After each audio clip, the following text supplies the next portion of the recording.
plus de 2000 monnaies, dont 21 dinars en or venus d'Espagne et du Maroc, ont été mises au jour 8 siècles de demi après avoir été cachées dans l'abbaye. Plus de 2000 pièces médiévales et des objets en or. C'est un véritable trésor qui a été mis au jour en septembre sur le site de l'abbaye de Cluin-y Saône-et-Loire, a annoncé, mardi 14 novembre, l'équipe à l'origine de la découverte.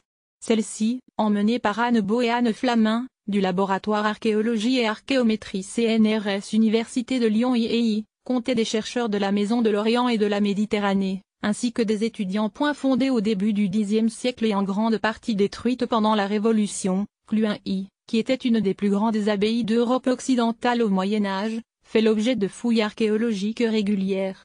Au cours de cette campagne d'automne, l'équipe est tombée sur les restes d'un sac en toile contenant plus de 2200 monnaies d'argent, des deniers et des oboles majoritairement émis par l'abbaye elle-même. Au sein de ce tas de pièces se trouvait une petite bourse en cuir qui renfermait 21 dinars d'or du début du XIIe siècle, originaire d'Espagne et du Maroc, une feuille d'or de 24 grammes repliée dans un étui, un élément circulaire en or et, enfin, un anneau sigillaire, en or lui aussi.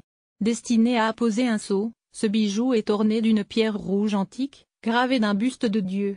Selon les chercheurs, le trésor avait été enfoui dans un remblai, où il est demeuré pendant 8 siècles de demi. L'équipe d'archéologues souligne le caractère exceptionnel de la découverte tant par la valeur des monnaies que par leur nombre. La trouvaille suscite aussi son lot de questions, énumérées par le communiqué que les chercheurs ont diffusé. Le trésor appartenait-il à un moine, à un dignitaire de l'Église ou bien à un laïc? Pourquoi a-t-il été enfoui et jamais récupéré?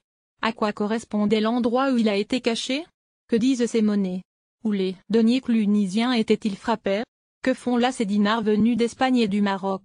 L'analyse des objets, et notamment l'identification et la datation de toutes les monnaies, permettra sans doute de donner des éléments de réponse à quelques-unes de ces interrogations.